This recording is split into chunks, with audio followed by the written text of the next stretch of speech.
de Dieu, et c'est par la grâce du Seigneur Jésus-Christ que nous nous retrouvons bien, et je me suis tenu devant vous, et que la paix du Seigneur soit avec vous. Et nous allons lire dans le livre de Saint Marc, chapitre 3, verset 35, Jésus-Christ dit, « Tout celui qui fait la volonté de Dieu est mon frère ou ma sœur. » Tout celui qui fait la volonté de Dieu est mon frère ou ma sœur. Shalom, peuple de Dieu. Que la grâce du Seigneur vous protège. Et je vous souhaite le bon entendement dans tout ce que je vais vous dire ou vous annoncer comme la parole de Dieu. Que la paix du Seigneur soit avec vous. Jésus-Christ nous dit ceci. Tout celui qui fait la volonté de Dieu est son frère ou sa sœur. Il avait dit cela sur quoi? Lorsqu'il prêchait et que sa mère et ses frères étaient venus pour le voir. Alors, on avait dit à Jésus que non, ta mère et tes frères sont venus te voir. Qu'est-ce que Jésus lui a répondu? Il a dit, voici mes frères, voici ma mère et voici mes sœurs. Mon frère ou ma sœur ou soit ma mère est celui qui fait la volonté de mon Dieu. Mais pourquoi tu me dis encore que mon frère et ma mère sont venus me voir? Shalom, peuple de Dieu. Jésus disait cela parce qu'il avait son église là-bas. Il avait déjà son église, ouais. L'église, donc ce disciple-là, qui faisait sa volonté, qui écoutait sa parole et qui la mettait en pratique, qui marchait avec Jésus-Christ jour et nuit, qui supportait des injures, des conséquences et tout consort. Shalom, peuple de Dieu. Toute église de Dieu doit être enchue, comme l'église de Pentecôte, qui avait reçu le baptême du Saint-Esprit lorsque Jésus-Christ était monté au ciel, lorsqu'il a été enlevé à la gloire de Dieu. Alors, cette église-là qui était restée à Jérusalem, ils ont reçu le baptême du Saint-Esprit. C'est ça ce qu'on appelle l'épouse de Dieu, ou soit l'église de Dieu vivant. Alors, à cela, nous devons tous être conformes. Nous devons tous être modèles, être différents avec le monde. Et comme nous sommes église, nous sommes l'épouse du Dieu vivant, nous devons faire la volonté de l'Éternel. Donc nous devons faire ce qui est la volonté de notre époux. Shalom, peuple de Dieu. Sur ce, nous devons d'abord accueillir de bons fruits.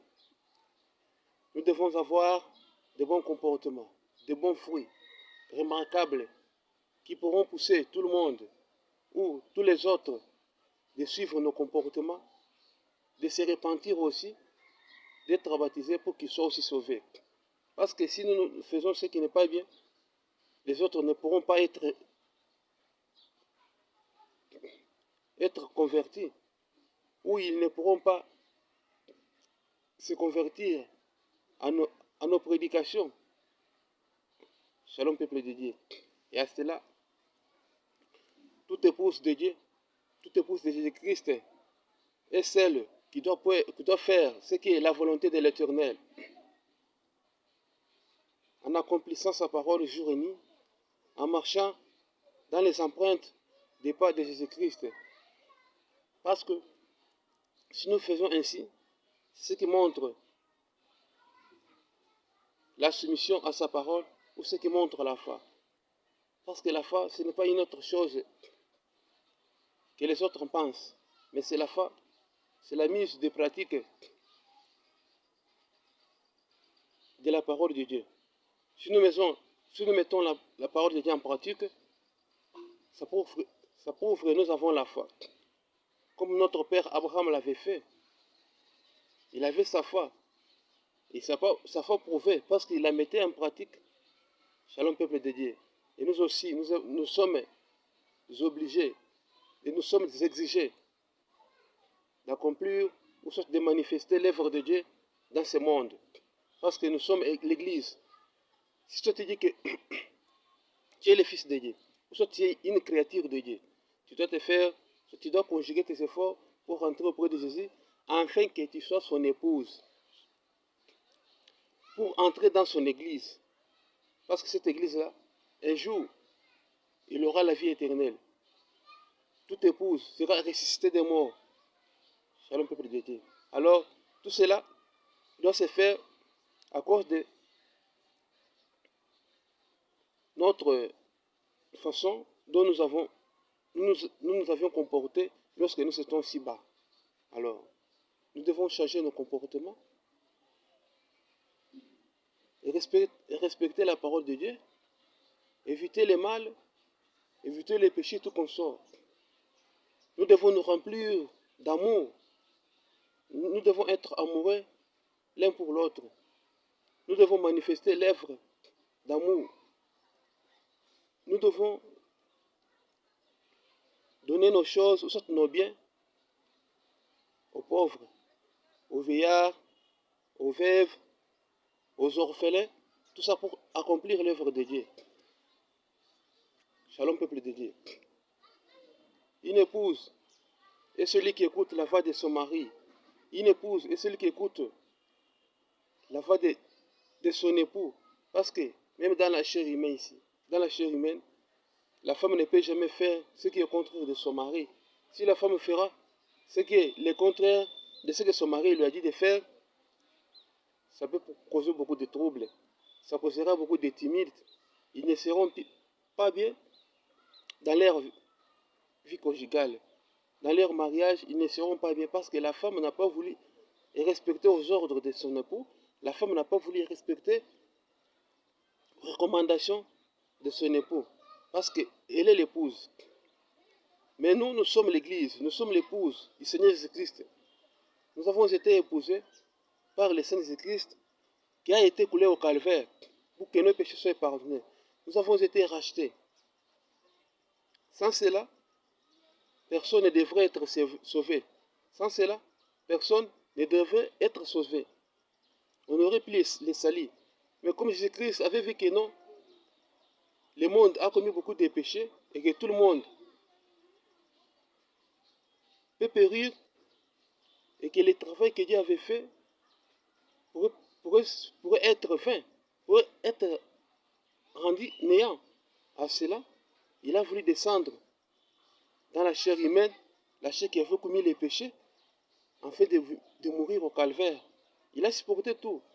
Les insultes, les injures, des gifles, tout ça, des moqueries, Jésus a tout supporté.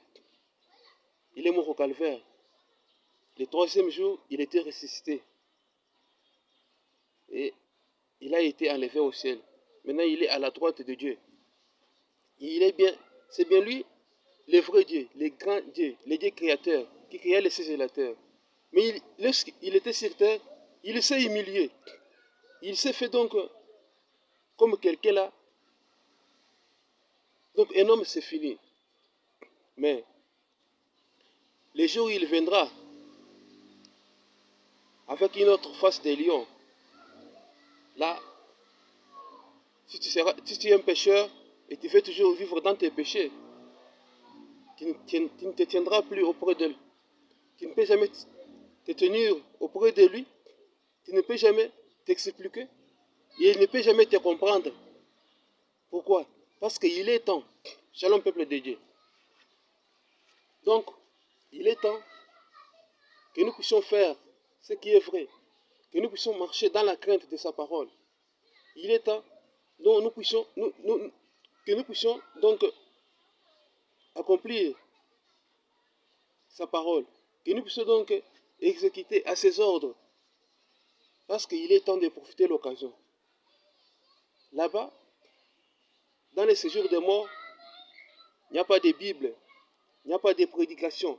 Là-bas, il n'y a pas de pasteur. Qu'on ne vous trompe pas. Sauf seulement dans ce monde matériel qu'on nous a placés par notre Dieu.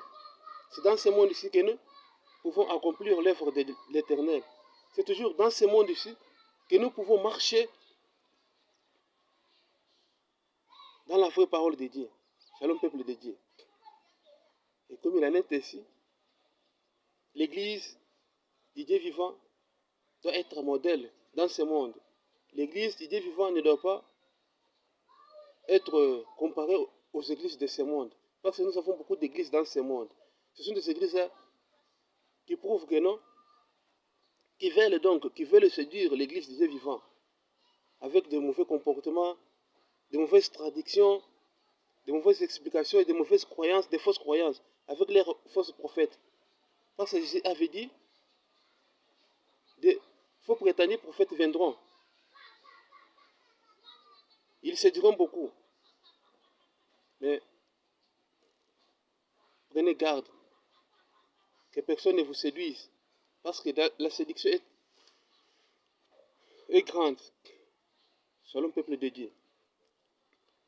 L'épouse de Dieu doit respecter ses ordonnances. L'épouse de Dieu ne doit jamais être fanatique d'une personne quelconque. L'épouse de Dieu ne peut jamais être fanatique d'une personne. L'épouse de Dieu ne peut jamais suivre les politiciens.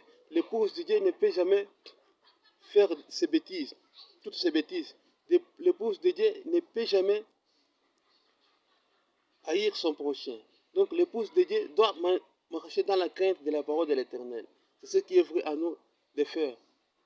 Donc, ce que j'ai voulu vous expliquer cette matinée, que non,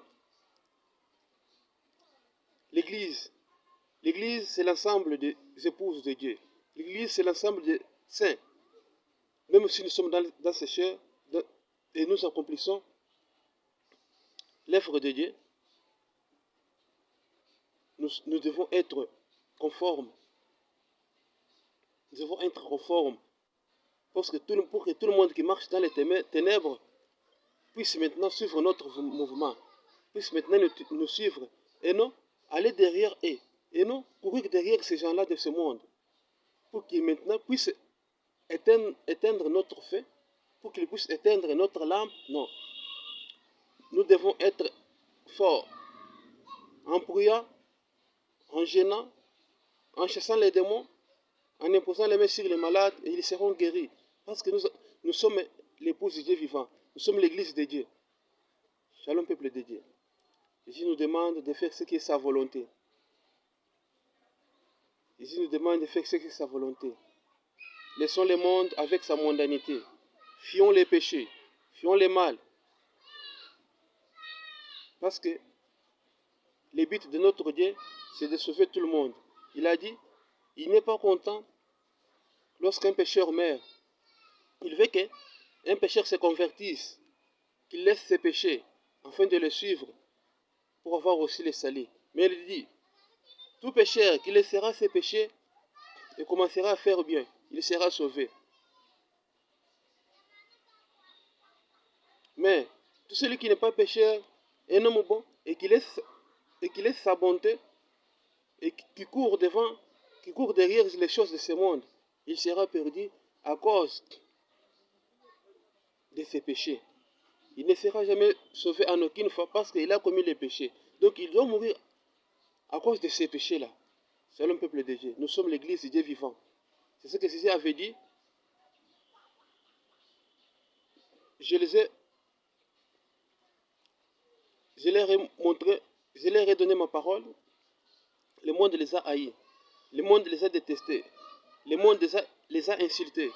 Le monde les a méprisés. Parce qu'ils ne sont pas de ce monde. Comme moi aussi, je ne suis pas de ce monde. Alors, nous ne sommes pas de ce monde. Nous ne sommes pas dans ce monde. Shalom, peuple de Dieu. Laissons la mondanité. Le monde, c'est quoi? J'avais dit, le monde, c'est l'ensemble de toutes mauvaises choses, de toutes sortes de mauvaises choses que notre Dieu déteste. Le monde des ténèbres, c'est là où Satan reste avec ses anges qui ont été chassés au ciel par l'ange Michael. Ils étaient descendus du ciel. Maintenant, ils sont dans des planètes en train de séduire les gens avec des fausses prédications, avec des faux miracles. Et vous, si vous voulez avoir des succès tout consort, Et vous allez maintenant entrer dans ces choses-là. Mais ce sont des choses qui ont des courtes durées. Des choses de courte durée. Une joie de courte durée. Ce sont des plaisirs du monde. L'apôtre Paul dit quoi? Tout celui qui vit dans les plaisirs du monde est mort trois qu'est vivante. Malgré, nous vivons dans les, si tu vis dans les plaisirs du monde et tu es en train de suivre tous ces hommes-là, tu es mort quoi qu'est vivant. Même si tu es vivant, mais tu es déjà mort en esprit. Nous devons éviter tout ça. Nous devons craindre le Seigneur Jésus-Christ. Car il dit, ne craignez pas celui qui tue le corps, mais craignez plutôt celui qui tue le corps et l'esprit. Parce que Jésus-Christ a le pouvoir de tuer ton corps, ton âme et ton esprit. Mais le diable tue seulement le corps. Vous ne voyez pas qu'il y a une grande différence. Nous voyons que la supériorité spirituelle est dans notre Jésus-Christ. Il est le Dieu suprême. Nous devons croire en lui, nous devons marcher dans sa parole, nous devons accomplir sa volonté. Merci beaucoup. L'église de Dieu doit faire ce qui est la volonté de Dieu. L'épouse de Dieu doit faire ce qui est sa volonté. Parce que lorsque Jésus-Christ descendra, on va sonner de la trompette. Et toute épouse de Dieu sera enlevée au ciel. Maintenant, quand on va te trouver dans la cendre, on va te trouver dans les désordres, on va te trouver dans des bars, on va te trouver dans des fétiches, on va te trouver derrière des politiciens, derrière des quartiers, derrière des musiciens, tout consort, en train de suivre des succès. Tu seras ruiné. Et tu iras dans l'enfer avec tous ces gens-là. Parce qu'ils avaient marché en désordre et toi aussi, les as suivis. Chez le peuple de Dieu, il est temps de profiter de l'occasion. L'état est proche de profiter de l'occasion. Parce que là-bas, dans les séjours de mort, il n'y aura plus le moyen de chercher les prédicateurs pour qu'ils te prêchent. Pour que tu puisses convertir ton cœur, non. Il n'y aura plus le temps. C'est ça le temps, pour profiter de l'occasion. Parce qu'on ne sait pas, on ne sait jamais le jour où il va venir. Il viendra comme un voleur.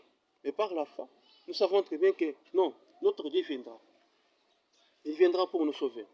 Il viendra pour nous essuyer nos larmes. Il viendra pour que nous puissions porter aussi des couronnes.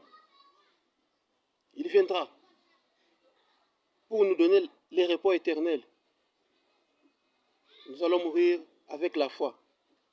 Nous allons mourir avec la foi. Comme le serviteur de Dieu, Job, qu'est-ce qu'il avait dit ces jours-là?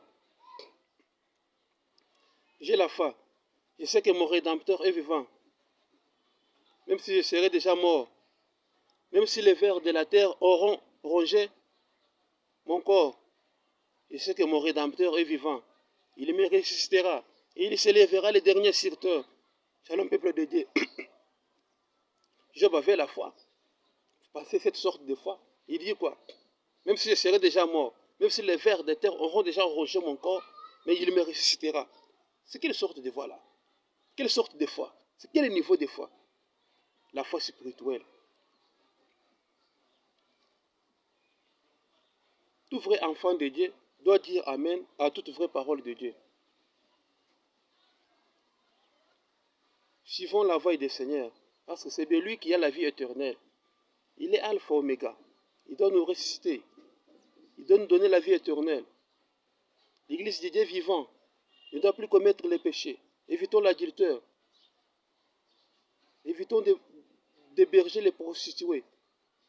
Évitons de calomnier. Évitons de voler. Évitons d'être fanatiques d'une telle personne. Évitons des critiques, parce que dans ces choses-là, il y a des critiques. Dans ces choses-là, il y a la haine. Dans ces choses-là, il y a la mondanité. Alors, nous devons tout éviter. Merci beaucoup. Je suis presque à la fin. Que le Seigneur vous bénisse et que la paix du Seigneur soit avec vous. Que l'ombre de Dieu marche avec vous. Je vous remercie tous. Et je prie pour tout celui qui est malade. Et je prie pour tout le monde. Les malades, les prisonniers qui sont dans des prisons charnelles ici. Même les prisonniers qui sont les prisonniers des ténèbres, dans le monde des ténèbres. Je prie pour eux, pour qu'ils soient délivrés. Pour qu'ils voient aussi les jours du Seigneur. Je prie pour les prisonniers. Je prie pour tous ceux-là qui sont dans des hôpitaux. Je prie pour les orphelins, les vieillards, les veuves et tout consort. Je prie pour tout le monde.